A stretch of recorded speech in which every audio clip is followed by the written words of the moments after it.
Boa tarde, muito obrigado a todos pela vossa presença, que muito nos alegra.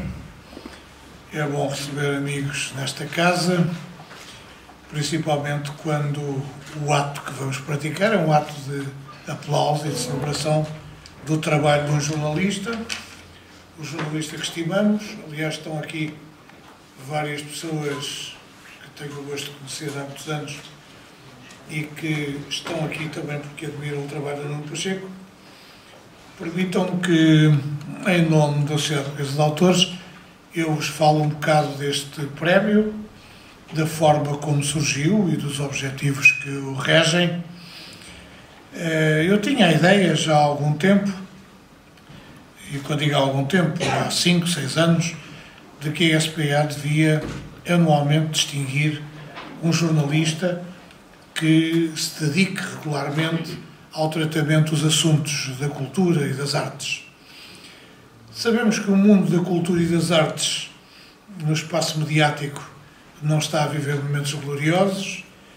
Eu comecei a trabalhar nos jornais em 1970, 71, e por ali fiz o meu caminho, cumprindo quase todas as etapas que era preciso cumprir, exceto o setor do desporto.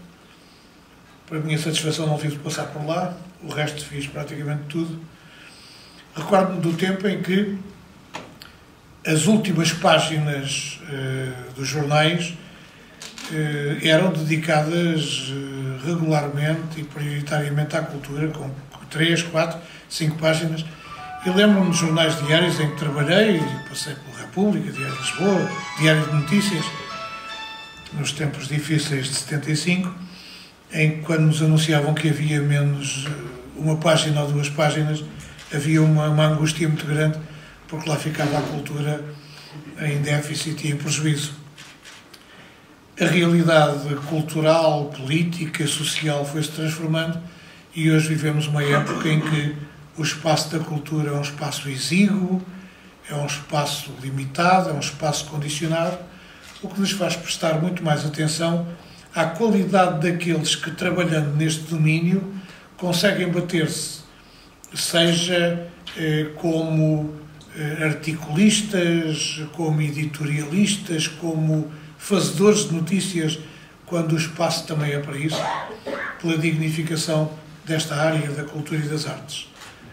Os tempos, como eu disse, são muito diferentes, conhecemos uma outra realidade. Eu vi ainda, enquanto jornalista, esta realidade transformar-se. Como acabei a minha atividade jornalística como editor de Jornal de Letras, aí não podia queixar, porque aí o espaço era só de cultura e artes, mas de qualquer maneira fui assistindo às queixas dos outros, que iam ficando limitados na possibilidade de intervir neste domínio. No ano passado atribuímos pela primeira vez o Prémio de Jornalismo Cultural e decidimos atribuí-lo a um jornalista e comunicador de rádio que estimamos e apreciamos e apreciamos por aquilo que ele faz e pela qualidade daquilo que faz.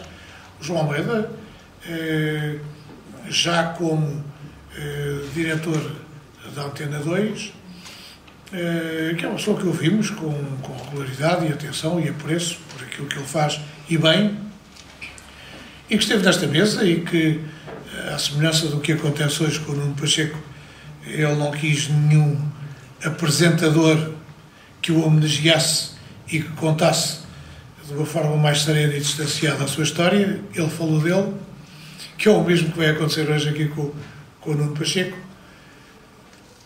E nessa altura, quando distinguimos o João Almeida, eu tive a noção de que estávamos a premiar uma voz que também é uma escrita, que também é uma forma de organizar os critérios, os gostos, as opções, que nos ajuda a ter mais cultura connosco, na nossa casa, no rádio, em cada dia que passa.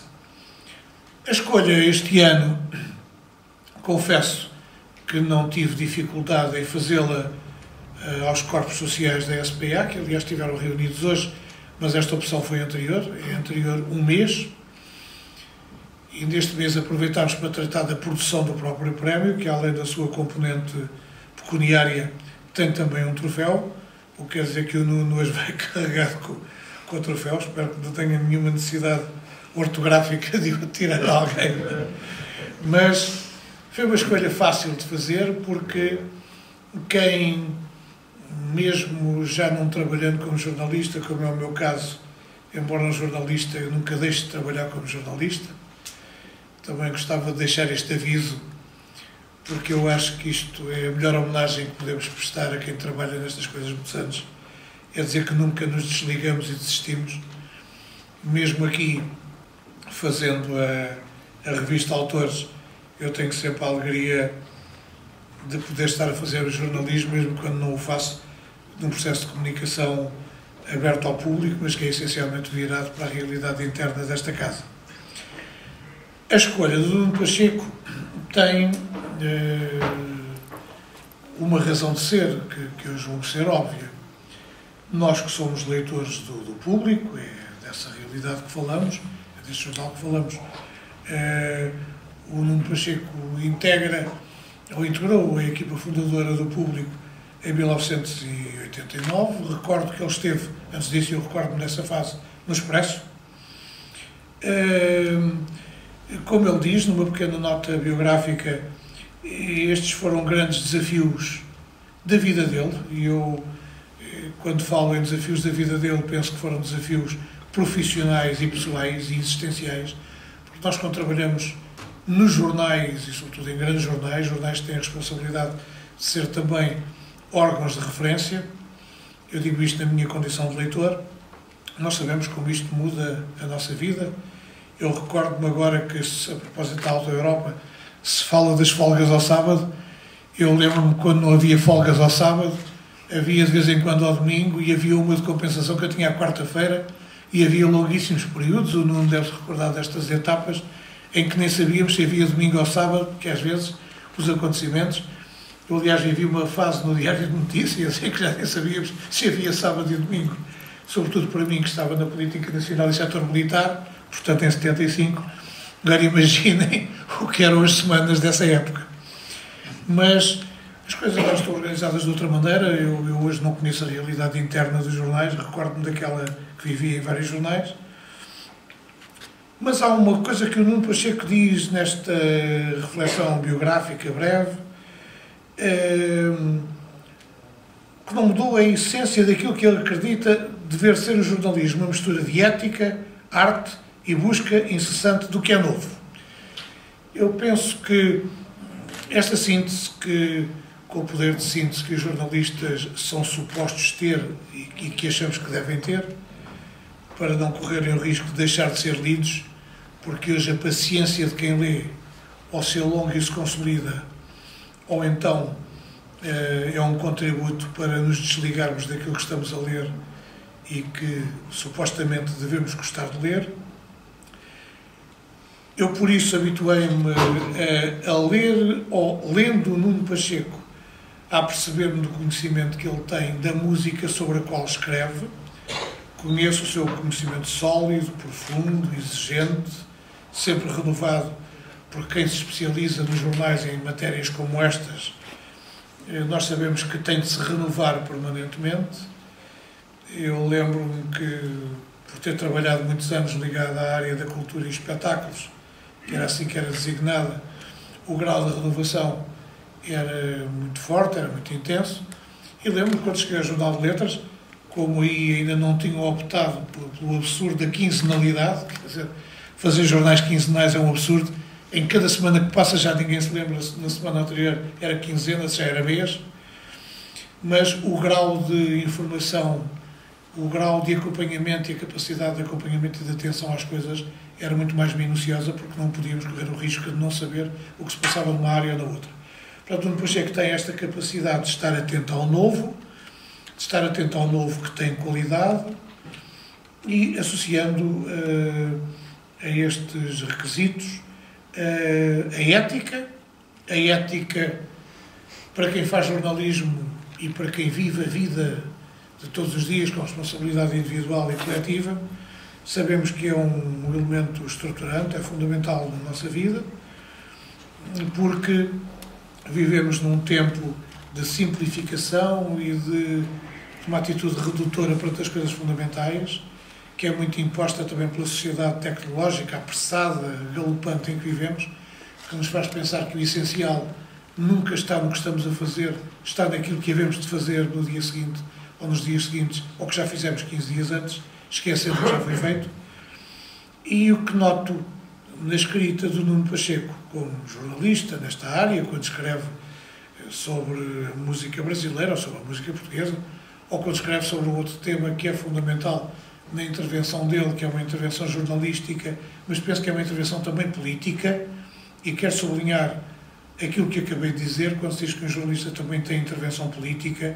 Sei o que estou a dizer, porque aqui falo do acordo ortográfico. Eu sei até que ponto é que o grau de exigência é elevado, não dá tréguas, é preciso estar muito atento, é preciso saber o que se faz, o que se está a fazer, o que se está a pensar. E verifico que há, no exercício desta função, uma versatilidade que sempre me fascinou no jornalismo, e acompanhei muito jornalismo bom, mediano e algum bastante mau ao longo destes anos.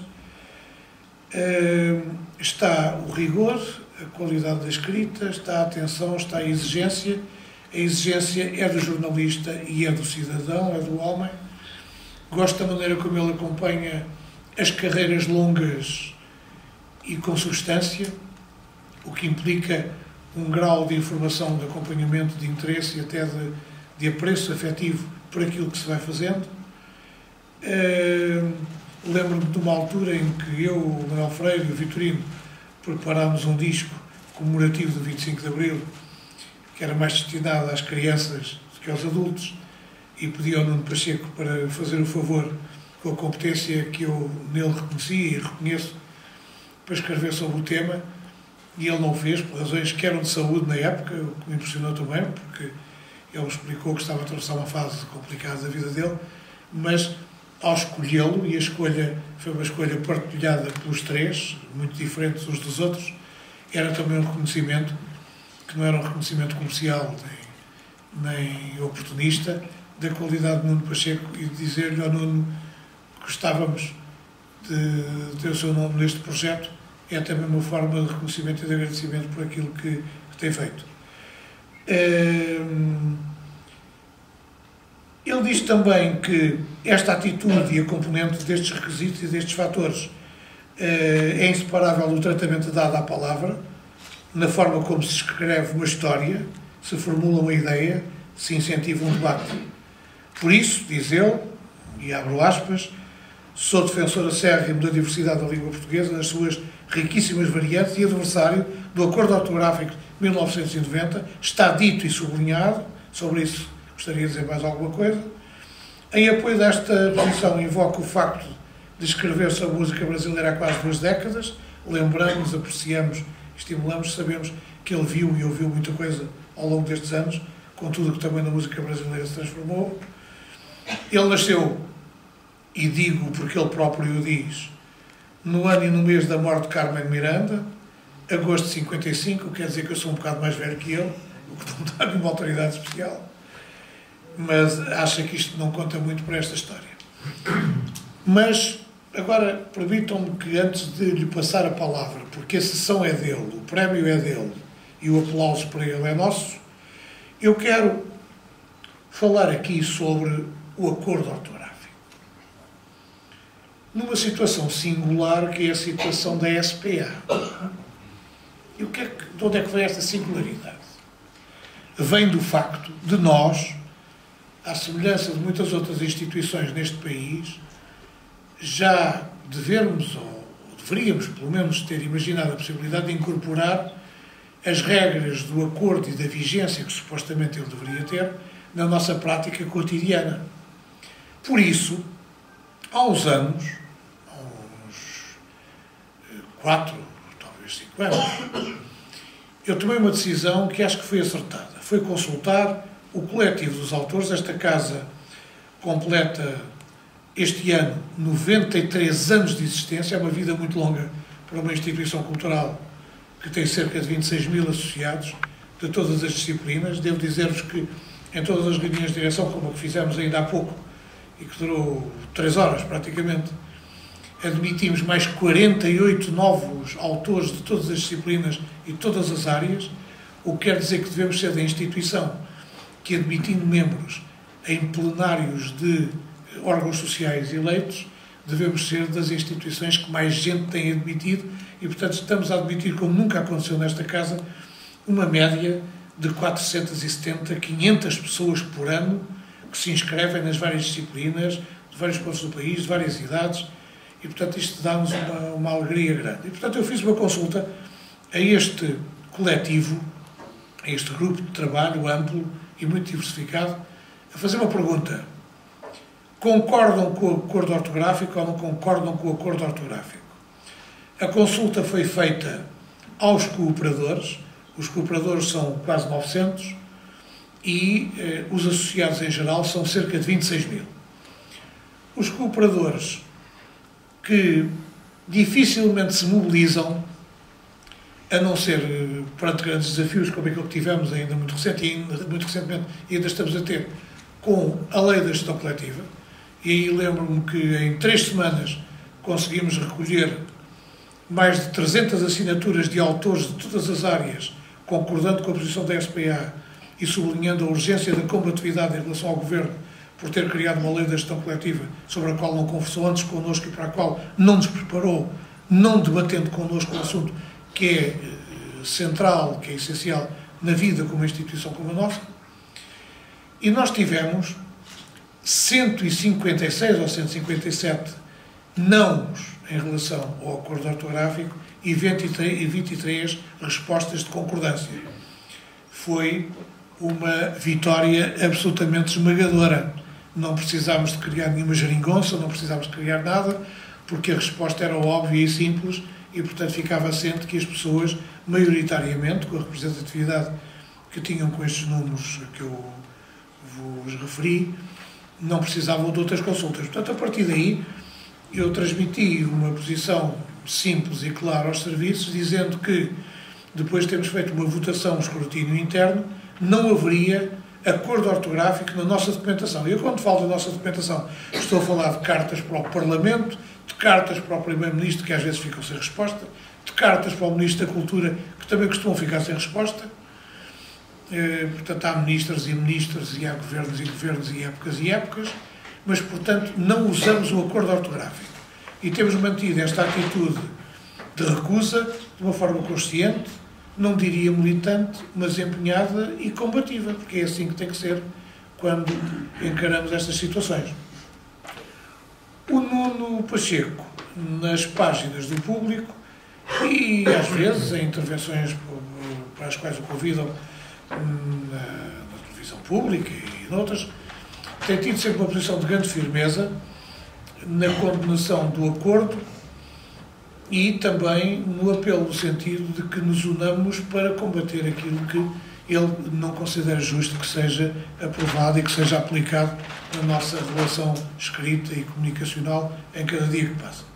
Por outro lado, quero também dizer-vos que já fui convocado 3 ou 4 vezes para o Parlamento, pela Comissão Parlamentar de Cultura, Ética, Educação, etc., para renovar a opinião da Sociedade Portuguesa de Autores sobre esta matéria. E aquilo que eu tenho dito, e que repito aqui para que não subsistam dúvidas acerca da nossa posição, é que é um problema muito difícil de resolver, mas que foi inventado e criado pelo poder político e pela péssima e lamentável gestão de um assunto que era estruturante e fundamental e que foi tratado com ligeireza e com leviandade,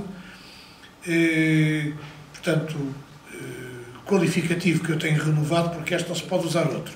Lembro-me perfeitamente do dia em que li uma notícia acerca de um jantar ao almoço que houve na cidade da Praia, entre ministros dos países lusófonos, e em que o então ministro Luís Amado disse que não havia problema, estava praticamente aprovado o acordo ortográfico, era só uma questão de semanas, faltava uma assinatura e ele entrava imediatamente em vigor. A partir daí, até este momento, foi aquilo que se viu. É isto que eu tenho dito aos deputados, alguns deputados mais expectantes, outros mais passivos, mas todos eles à procura de uma posição com a qual possam confrontar o governo, sabendo, e agora, meus senhores, o que fazer a seguir. Mas nós sabemos que a partir daí a confusão ficou estabelecida. Assistimos à afirmação complicada, turbulenta por vezes, de pessoas que, fazendo parte de um lobby defensivo relativamente a esta matéria, tomaram atitudes que ainda baralharam mais as cartas deste jogo e, portanto, a nossa posição é simples e clara. Não utilizamos na nossa documentação e na nossa comunicação diária e regular com os autores o acordo ortográfico e assim nos manteremos até que se verifiquem dois requisitos.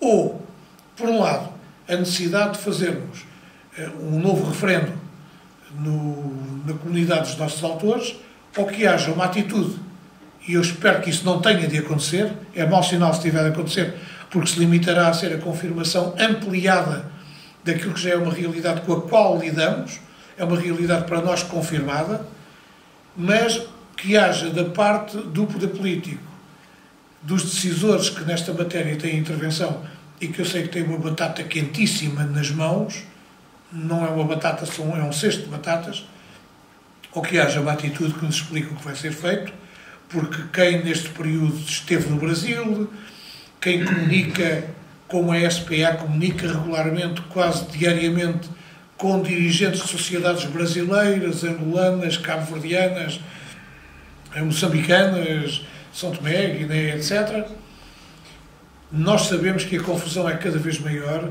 e que a atitude de resistência e recusa é cada vez mais enraizada. Como a SPA tem vindo a apostar fortemente num projeto de cooperação lusófona que envolve as sociedades de autores destes países. E mais, estamos agora a criar aquilo que se poderá vir a chamar Confederação Lusófona de Sociedades de Autores ou Aliança Lusófona de Sociedades de Autores. Este é um assunto que gostaríamos de ver resolvido e eu posso dizer-vos, porque observo a atitude e a posição dos outros sobre esta matéria, que há duas atitudes. A primeira atitude é evitar o assunto. É uma atitude tática, de prudência e também de evitar o sobressalto. E também verifico que há uma outra atitude, que é, confrontados com a necessidade do debate sobre o assunto, perguntarem como foi que chegámos até aqui. E ninguém tem saídas. Os angolanos têm explicações, os brasileiros têm outras explicações e são muito mais radicais ainda do que nós em relação ao acordo que supostamente estava legitimado e validado por eles.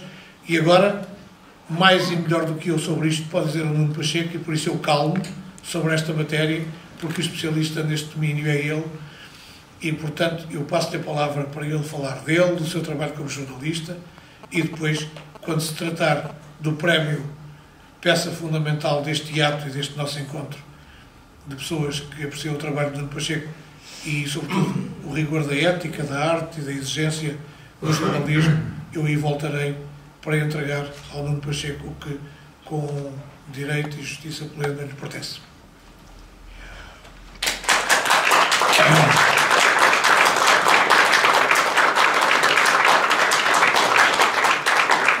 Ora, boa tarde a todos, obrigado por terem vindo, muitas caras conhecidas aqui, felizmente.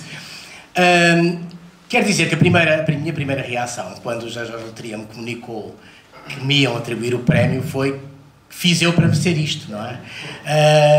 Achei que não... na minha cabeça, naquele momento, pareceu uma coisa absurda. Premiado para quê?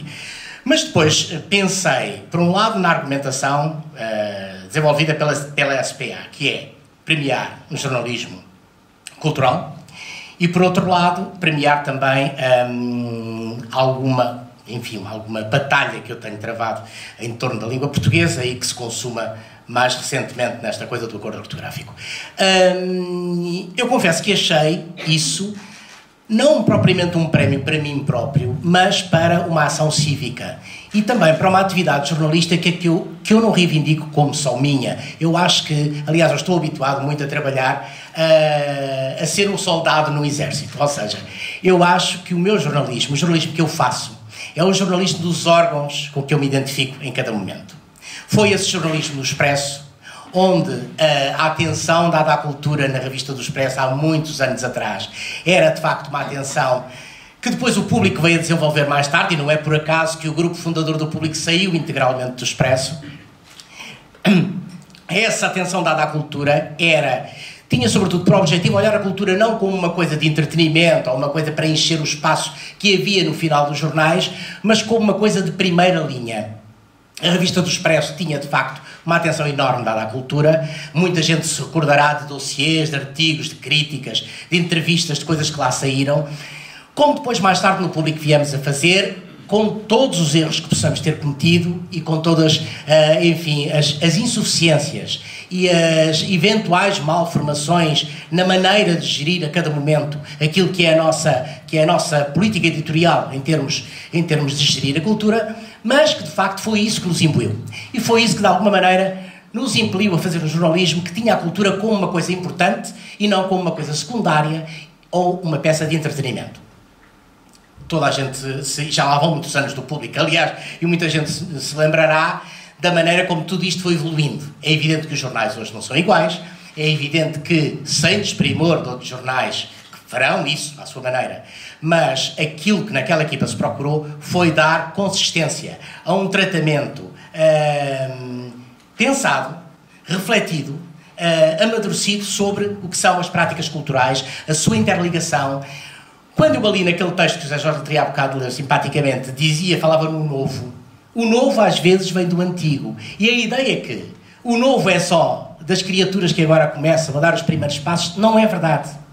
Há artistas, há criadores, há autores que já têm muitos anos de trabalho e que fazem coisas magníficas. E há outros, e às vezes fazem coisas más, com um intervalo até pequeno. Mas isso é o normal na carreira das pessoas. E aqui, fundamental é olhar para a cultura como uma coisa que se vai desenvolvendo no tempo. Tem autores, tem criadores, tem pessoas, tem nomes, tem pessoas com as quais nos relacionamos e das quais nos vamos habituando a ouvir, a ver, a ler as coisas que vão escrevendo.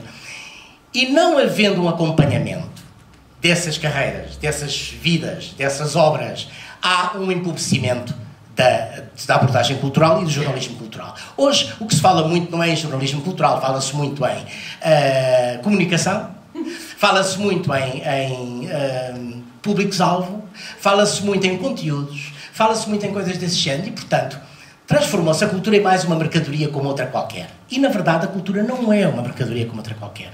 Aliás, se fosse, os criadores estariam muito mais ricos que o que estão. E não estão, de facto. Há muita gente que, no meio das artes, tem grandes dificuldades exatamente porque apostou nas artes como seu modo de vida. E isso é uma coisa que deve ser valorizada e deve ser olhada com toda a atenção por quem escreve e por quem aborda esse meio. Que é, no fim de contas, o meio desta casa, que é a Sociedade Portuguesa de Autores. E esse olhar, esse encarar o jornalismo como uma coisa que não é tanto o jornalismo. Eu de facto, irrita-me um bocadinho olhar para o jornalista como uma pessoa importante. Quando eu vou falar com algum criador, com algum músico, a pessoa importante não sou eu. A pessoa importante é quem eu entrevisto. É a pessoa com quem eu estou a falar. É dela que vêm as principais informações daquilo que será o meu texto futuro. Não sou eu.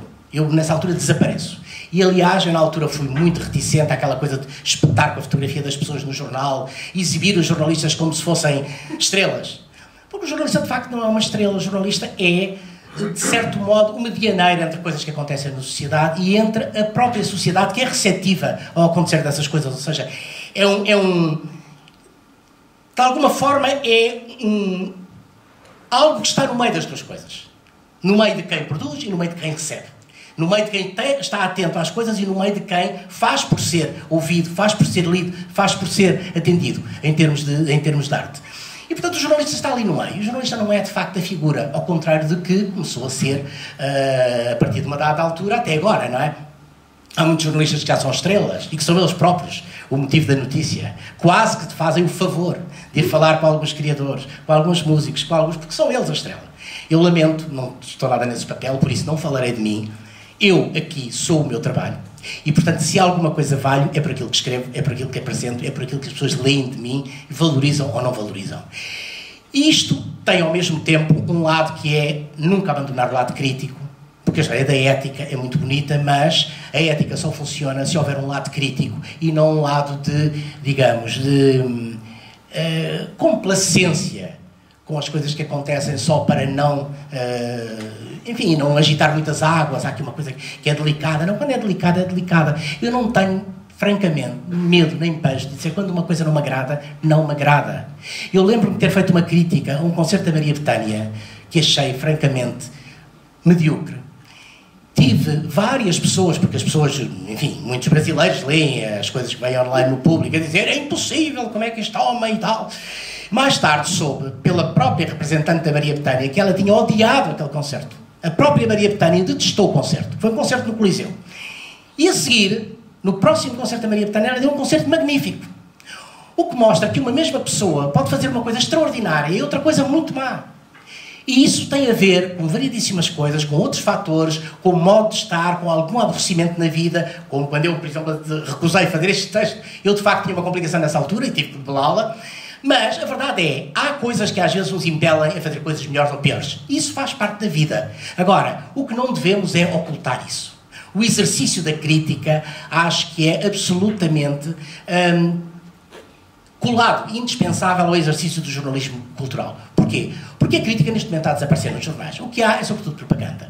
Na maioria dos casos há propaganda. Aliás, há uma coisa que me assusta um pouco, que é, eu vejo, recebo todos os dias dezenas não digo, recebo todas as semanas dezenas de press releases de editoras e de promotoras de espetáculos, de discos, etc. Uns mal escritos, outros bem escritos. Aliás, há muitos que até são escritos por jornalistas que deixam o jornalismo por razões de, enfim, da sua vida, ou são despedidos, ou assim, e vão fazer comunicação, coisa que não tem nenhum mal, não é nenhum crime, mas que estão a fazer um trabalho de promoção de um artista, defendendo o artista com unhas e dentes, e dizendo dele tudo o de melhor que há. É a melhor voz portuguesa dos últimos tempos, é o artista mais extraordinário da última década, e tudo isto é dito calmamente, sem problema nenhum. Mas isso faz parte da propaganda. A parte da não propaganda é tentar perceber o que é que aquilo vale, e tentar ouvir, e tentar comparar, e tentar ir um bocadinho mais além, e ter a coragem de fazer um exercício crítico sobre isso. Mas há um problema, é que esses comunicados que as empresas mandam, enfim, cumprindo o seu papel, que é o de promover os seus artistas, muitas vezes são pespegados na internet ou em páginas como se fossem textos. Eu tenho dúzias de exemplos desses guardados. Como se fossem textos jornalísticos, como se fossem notícias. O próprio título do press release não é mexido. O conteúdo não é tocado numa vírgula. E há algumas, infamemente, já as vi assinadas por pessoas. O que significa que o nível a que estamos a descer, na comparação entre o jornalismo e a propaganda, já é um nível muito perigoso e muito rasteiro. Porque já não se sabe muito bem, quando se olha para uma coisa, o que é que estes senhores estão a dizer. Aquilo é mesmo ele que escreveu, veio da editora, as pessoas não recebem os press releases das editoras. Felizmente para quem põe tais notícias em linha, não é? E mais, essas notícias são iguais no site A, B ou C. Eu tenho feito esse exercício e é uma coisa deplorável, é inacreditável como é que isso acontece. Isto tem a ver com uma coisa, preguiça, também tem a ver com outra coisa, trabalho mal pago, e portanto as pessoas pegam naquilo que pegam e acabou, não querem nem saber, mas também tem a ver com uma coisa pior do que todas estas, que é a absoluta falta de brio naquilo que se escreve e naquilo que se faz. Coisa que no dia que eu tiver, saio pacatamente daqui e vou fazer outra coisa qualquer. Acho que é preferível enfrentar as coisas, é preferível enfrentar aquilo que nós achamos que está bem, que não está bem, discutir, questionar, levantar problemas. Isso é o jornalismo. Aquilo que é pespegar com as coisas tal qual e virar costas, e isso não é nada comigo, não é jornalismo. E, portanto, acho muito bem e felicito a SPA por ter tido a iniciativa de criar um prémio de jornalismo cultural, porque pode ser que esse prémio incentive de alguma maneira as pessoas a pensar no jornalismo cultural como aquilo que ele deve ser, idealmente, e não como aquilo que em muitos casos hoje é.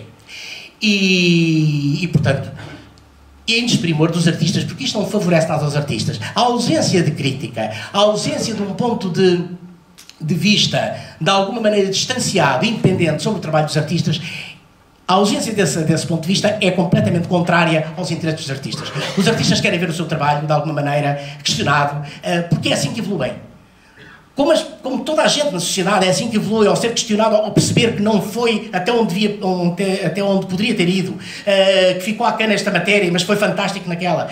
Todo esse juízo de valor, tudo isso deve ser feito, e tudo isso deve ser feito desassombradamente, sem medo nenhum de criar anticorpos, porque os anticorpos existem sempre na sociedade. Nós estamos sempre a zangar-nos enfim, a fazer as pazes com as pessoas que nos rodeiam. Isso é normal, isso faz parte da vida. O que não faz parte da vida é esta coisa que não é nada jornalismo. É uma aldrabice, é uma farsa, é uma fraude.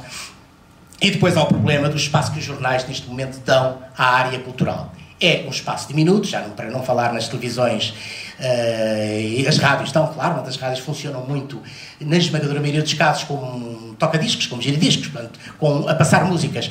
E, apesar de haver vários programas, alguns muito interessantes, onde as músicas são questionadas, são discutidas e são enquadradas no seu contexto, a esmagadora maioria do espaço é feito com música enlatada.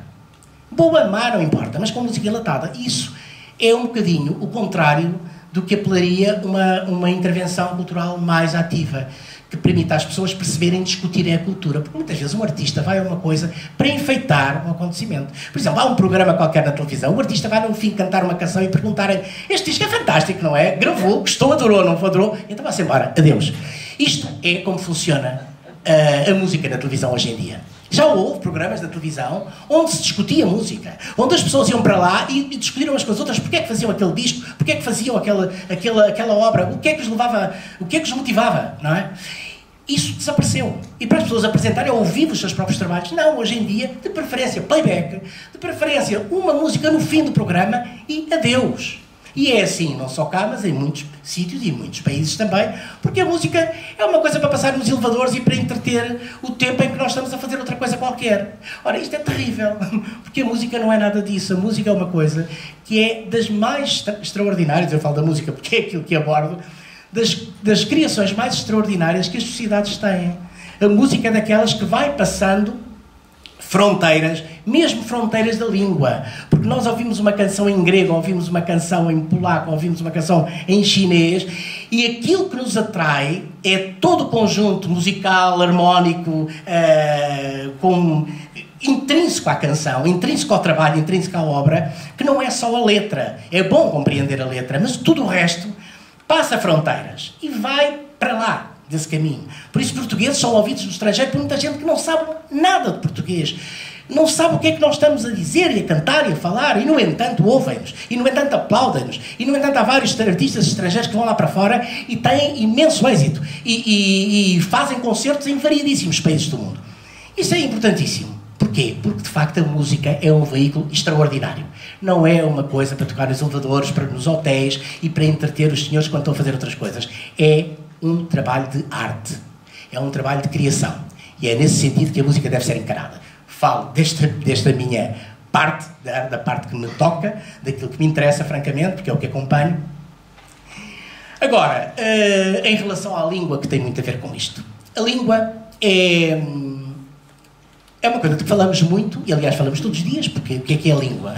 Nós, ao expressarmos, ao falarmos em família, ao falarmos na rua, ou falarmos com amigos, estamos a falar a nossa língua.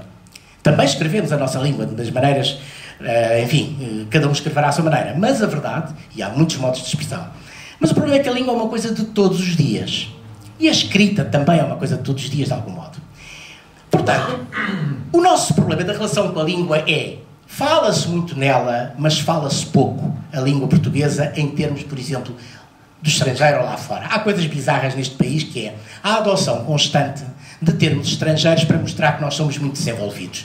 Ainda agora, os multibancos, que têm sigla MB, estão a ser trocados por uma coisa chamada ATM, que existe lá fora, e que toda a gente sabe que é para levantar dinheiro, talvez com medo de que os turistas, coitadinhos, não saibam onde é que vão levantar o dinheiro.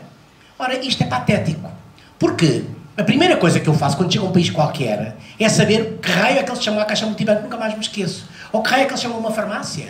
Ou que raio é que eles chamam não sei o que. Ou seja, eu vou a um país e quero saber o nome que eles dão àquelas coisas para ir lá e consultar, usar-me daquilo, fazer o que preciso de fazer naqueles espaços. Cá não. Nós temos imenso medo que não nos compreendam. As nossas universidades são de bradar aos céus. Têm todas nome estrangeiro.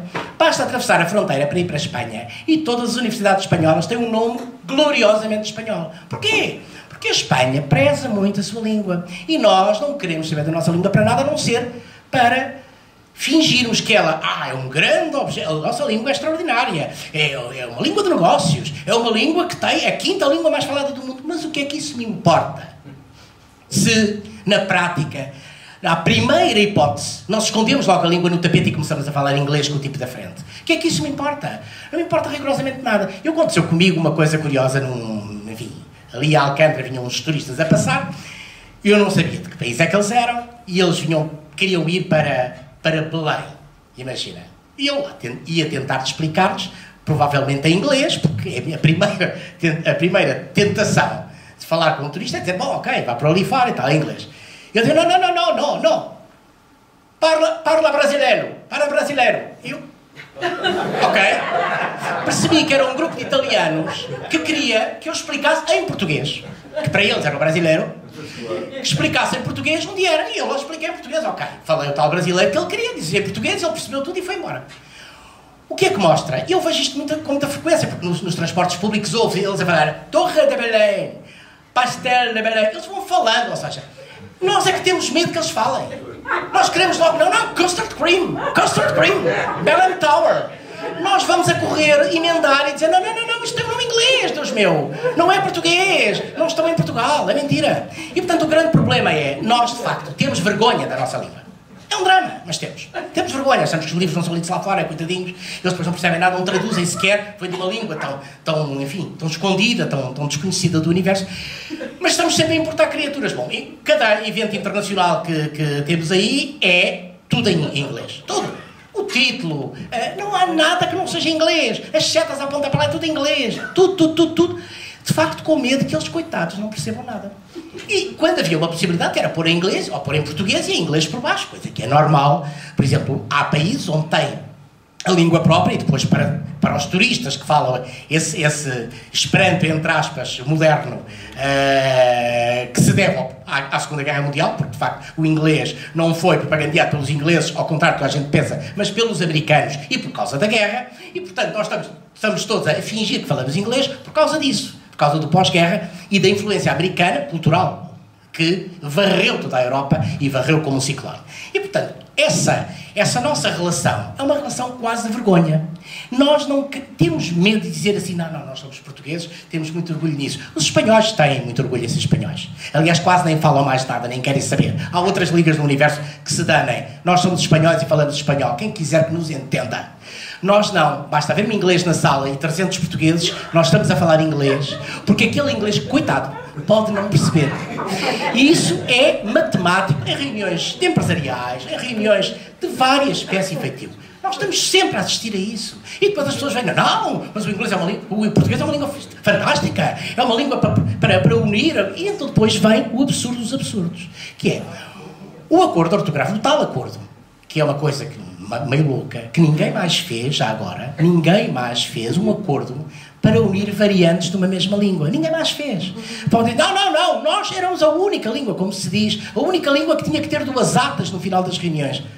Porquê é que tinha que ter 2 atas? Não se percebe. É que mesmo tendo 2 atas, há termos numa ata e noutra que são completamente diferentes. Não é a grafia, é os termos, é o léxico, são as próprias palavras, é o vocabulário, é tudo. Entre Portugal e Brasil, há, desde há muito tempo, 2 variantes clarissimamente marcadas do português. Há o português europeu, aliás, reconhecido mesmo por aqueles que fizeram o acordo. Há um português europeu, que é o português de Portugal. Há um português americano, que é o português do Brasil.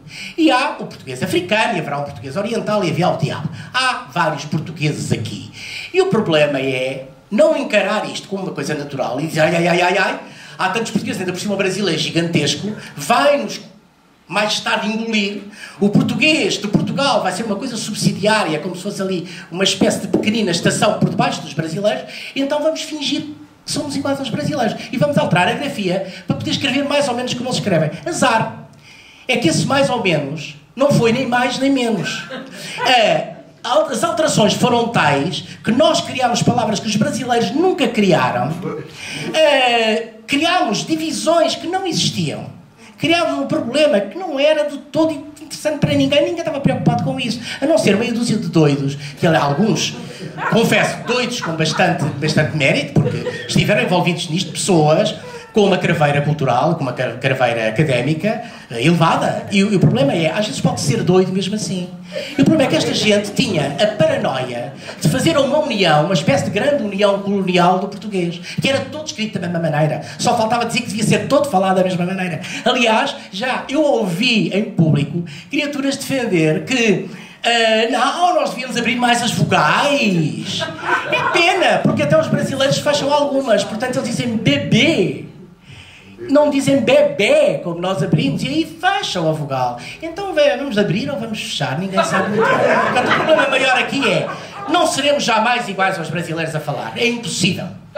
Aliás, os brasileiros teriam uma língua, se não tivesse sido o Marquês de Pombal a esborrachá-los e a proibi-los, inclusive, a matar alguns, teriam uma língua chamada brasílico. Ora, o Marquês de Pombal impôs-lhes à força, pela violência, o português. E eles tiveram que gramar o português. Com o prazo, com a morte do Marquês de Pombal, com a dissolução dos costumes, com essa tralha toda, o que aconteceu foi que, ao longo dos tempos, a língua brasileira, a língua portuguesa no Brasil, a variante brasileira do português, se foi mudando na coloração, nos termos, na escrita, e foi logo mandando algumas vogais, algumas consoantes para o lixo, na maior das calmas. Aliás, eles começaram a fazer isso em 1907. E só que começaram a fazer em 1907 ainda há medo e tal. Em 1911, o que é que aconteceu? Havia uma queda do regime, portanto, a monarquia caiu, implantou-se a República. E o que é que a República encontrou pela frente? 76,5% de analfabetos em Portugal.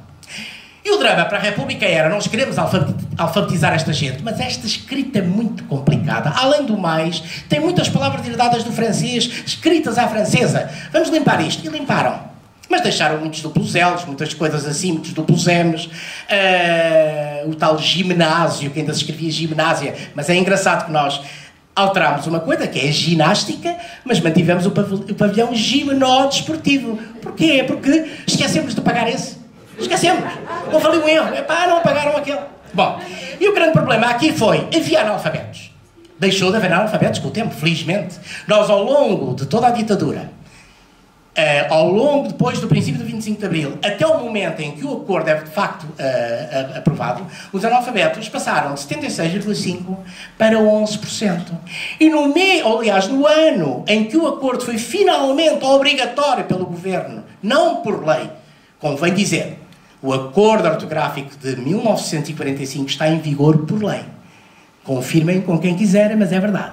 O que está em vigor é uma coisa imposta por duas resoluções, uma do Conselho de Ministros e outra da Assembleia da República. Duas resoluções ratificadas por decreto da Assembleia da República, do Presidente da República. Só que há um problema. O Presidente da República não legisla.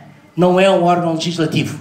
E, portanto, essa ratificação não implica que se torne lei uma coisa que é apenas uma resolução. Mas isto é a parte legal, não interessa muito. O que interessa verdadeiramente é dizer que o nível de analfabetismo baixou para 5% nesse exato momento em que toda a função pública e o ensino estavam a começar a ser obrigados, porque estão subordinados ao governo, e de facto, havendo uma resolução do governo, toda a gente que está subordinada ao governo é obrigada a seguir aquela resolução, mas quem não está não é, e estava em 5%. Ora, o argumento para isto era o mesmo de 1911. As pessoas não percebem, as crianças coitadinhas não entendem estes P's e estes C's, esta coisa esquisita. As pessoas não entendem isto. Como é que se explica a uma criança de 7 anos, como está no preâmbulo da lei, que umas palavras tenham um C e outras tenham um P que ainda por cima não se leem? Ora, o senhor que escreveu isto, além de provavelmente nunca ter sido professor na vida, porque qualquer professor primário sabe porquê, como é que se explica às crianças. Qualquer pessoa que tenha feito a primária em illo tempore sabe que era tão fácil de explicar a qualquer criança, e mais, era fácil de ensinar e de aprender. Prova que não temos um país feito de imbecis e temos um país com pessoas que pensam e que escrevem e que têm o seu modus vivendi com algum conhecimento. Portanto, não estamos com os tais 76,5% de analfabetos, mas com menos de 5% hoje em dia. E, portanto, o argumento de que isto é para simplificar a escrita fazia sentido nos 76,5%, não faz sentido nos 5%. É idiota.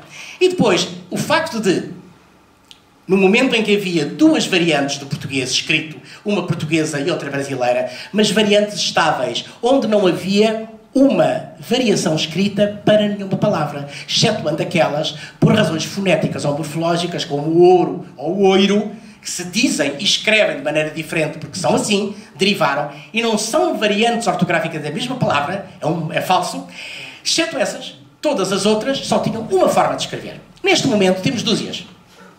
Quem for consultar aqueles miseráveis vocabulários, é bom que consultem, por amor de Deus, ao menos consultem os vocabulários oficiais, porque esses são de bradar aos céus.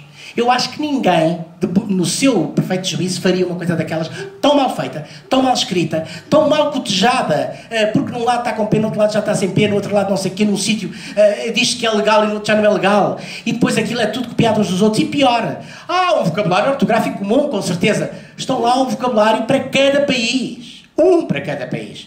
E depois é engraçado, porque no do Brasil tem palavras que não tem no Portugal. No de Portugal tem palavras que não estão no Brasil. E por aí fora, se formos então a Angola, Moçambique, que nem sequer assinaram, nem querem assinar, tem lá montes de coisas que eles provavelmente nem sabem que lá estão. O problema disto tudo é, quis-se criar há uma quimera nisto, vamos criar uma unidade. Esta unidade serviria para alguma coisa? Não, francamente. Porque a esmagadora maioria das línguas aceita as suas variantes, aceita o inglês, aceita o francês, aceita o espanhol. Tem variantes uma para cada país.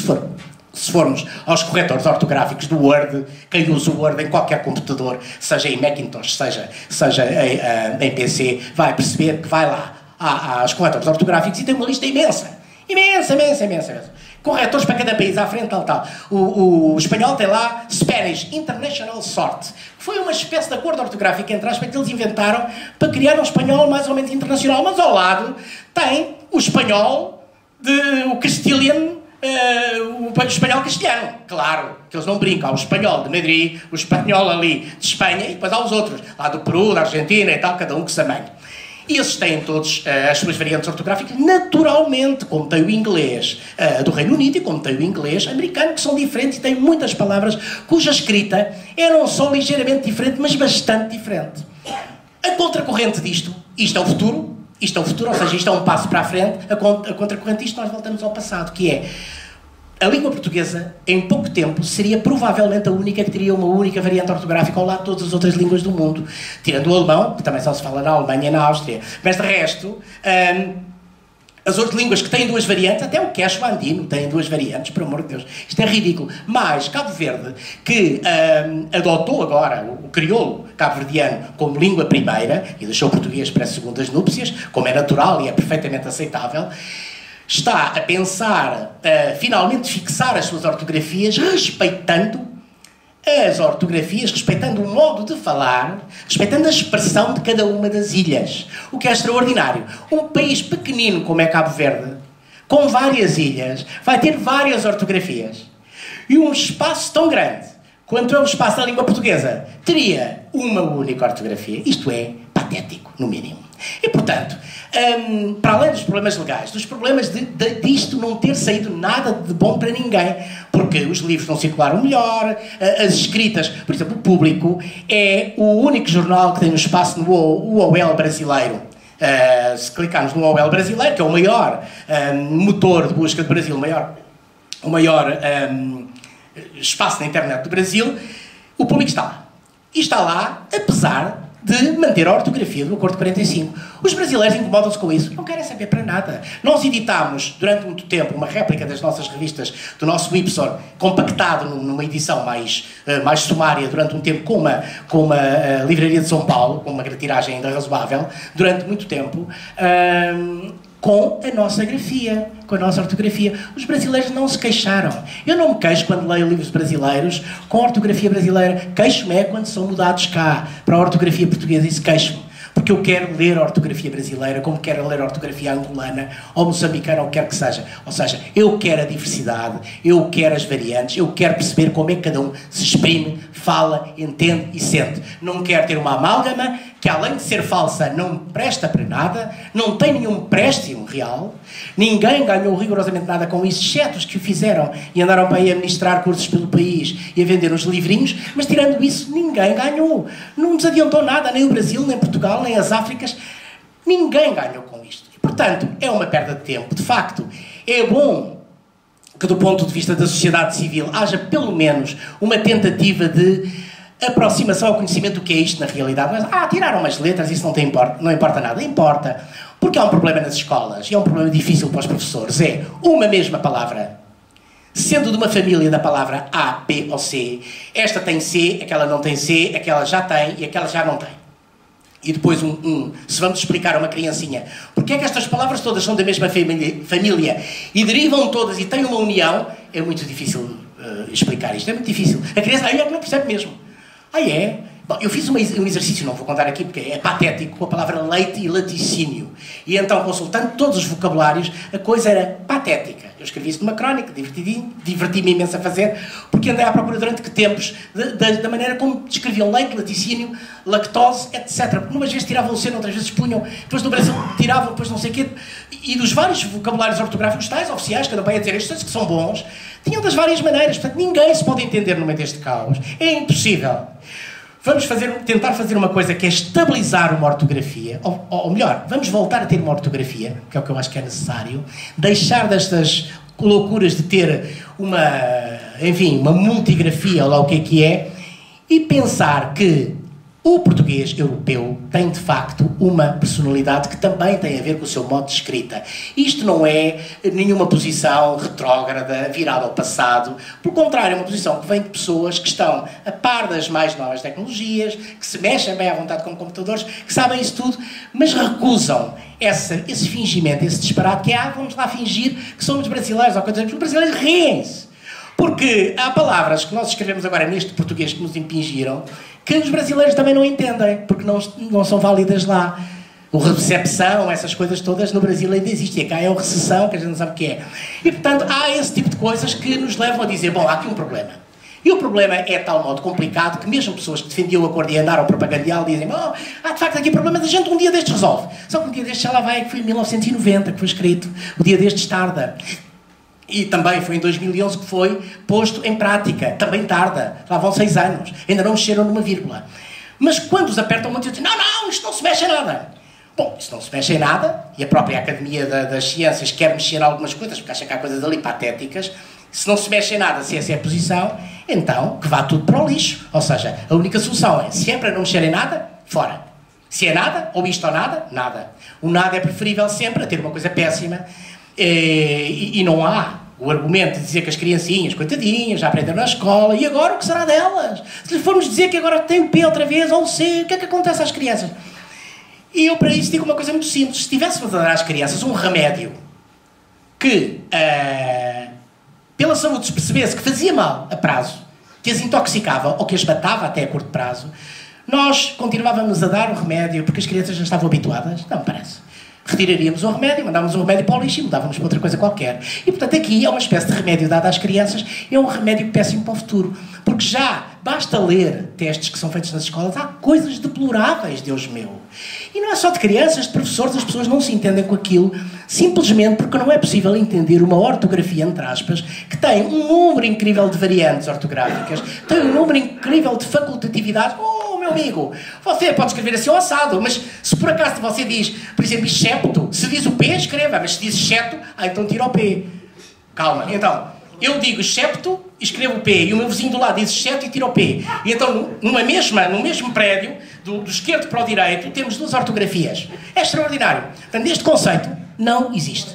Isto não é ortografia nenhuma, é uma aldrabice, como é óbvio. Já foi dito 1 milhão de vezes, mas por muito mais que se diga, as pessoas dizem, está bem, mas já está assim, temos que seguir. Eu acho que não é propriamente assim. Deveríamos fazer qualquer coisa, francamente, e não chega só a dizer que está mal. Chega a dizer, caros amigos, temos que pôr um final nisto, não com um ponto de vista retrógrado, mas com um ponto de vista avançado. O que nós devíamos conhecer, de facto, era e fixar em livros, e fixar em dicionários, e fixar online as variantes que existem em cada país, mas variantes fechadas, onde não se permitisse, como não se permitia no Brasil nem em Portugal, variantes para uma mesma palavra, mas que nós sabemos, aquela brasileira, esta portuguesa, aquela angolana, aquela moçambicana, aquela cabo-verdiana.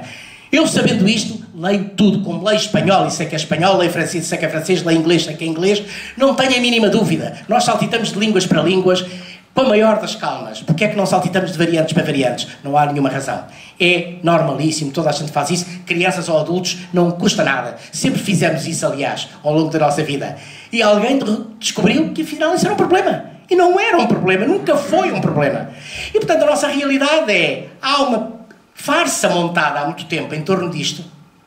Farsa essa que, pelos vistos, até nem tem um número muito grande de defensores, mas tem um número bastante grande de pessoas que cruzam os braços. Isso é que é o grande problema. Ou seja, os defensores são poucos. Quem cruza os braços é muita gente. E diz, tá bem, mas isto agora é melhor não fazer ondas. Eu, tal como no jornalismo cultural, acho que sim, que se deve fazer ondas. Deve-se agitar as ondas. E quando uma coisa está mal, muda-se. Mudaram do governo anterior para este governo uma série de leis, uma série de decretos. Porque, não, está mal, vamos mudar. Aliás, até o governo foi acusado, está a mudar imensas leis, agora querem mudar tudo. Só mudaram isto, não mudaram isto. Não mudaram uma das coisas mais estúpidas jamais feitas com a colaboração de vários partidos. Não mudaram porquê? Primeiro, porque os partidos estão todos envolvidos nisto de alguma maneira. Depois, estão envolvidos e não sabem porquê. É outro problema maior. Que é quando eles sabem, isso tudo bem. Mas quando não sabem porquê, é um problema. Porque a gente vai lá explicar, mas eu não quero ouvir. Como eu assisti, eu fui à Assembleia da República mais que uma vez nestas coisas e ouvi da parte de deputados dizer, mas não estamos aqui para discutir a linguística. Nós estamos aqui para discutir uma decisão política. Ok, então a decisão política é acabe-se com isso imediatamente. Se é só isso, se é simples, acabar. A decisão política é essa. Não há mais nada para discutir. Muito obrigado à Sociedade Portuguesa de Autores por este prémio. Não vos quero amassar mais. Obrigado pela vossa paciência. Bem,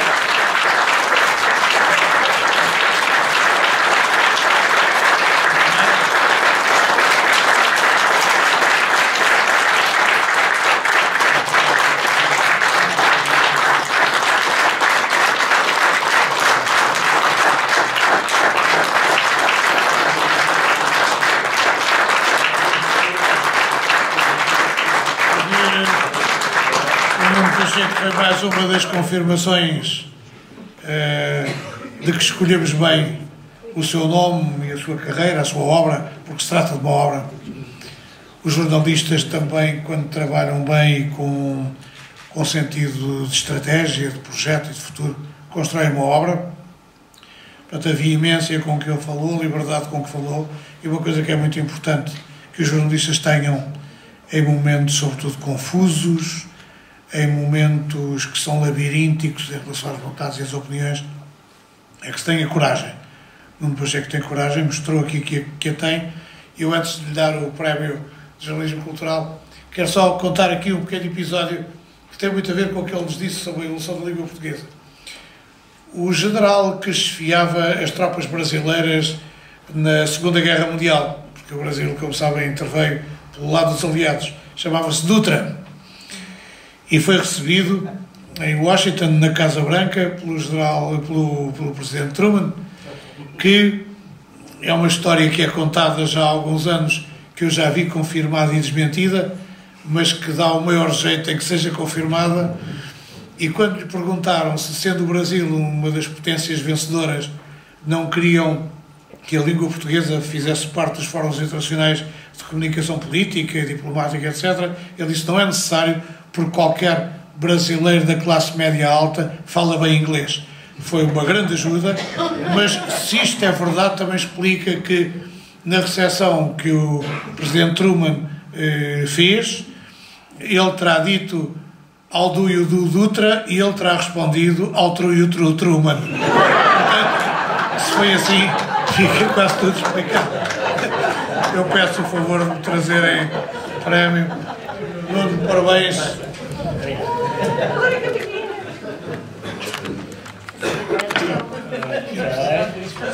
Isto Obrigado.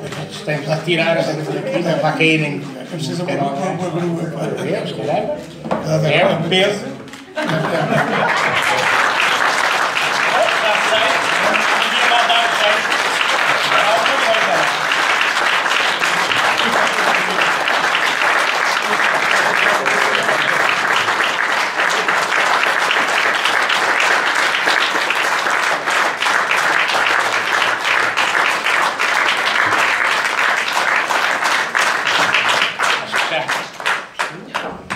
Não. 5 quilos para ele. Os quatro. Muito obrigado. Parabéns. Sim, senhor. Muito obrigado.